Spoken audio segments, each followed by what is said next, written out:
কয়েকদিন ধরে ভাবছিলাম একটু একটা নার্সারিতে যাব, সেখান থেকে কয়েকটা শীতের গাছ এনে তারপরে গাছ লাগাবো। যেমন ভাবা তেমন কাজ, তবে একটু দেরি হয়ে গেল, আর একটু আগে আনলে ভালো হতো।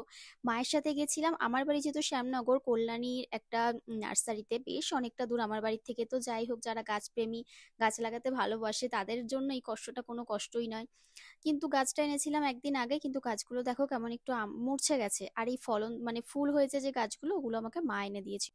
আমি কিন্তু বিকেল থেকে এখানে গাছ লাগাতে বসে পড়েছি, আর এবার মাটিটা রেডি করে নিচ্ছি। তো সবার প্রথমে এখানে দেখো সার, সার বলতে আমি এখানে গোবর সার নিয়েছি, একদম শুকনো যে গোবর সারটা হয় সেটা, তার সাথে মাটি নিয়েছি।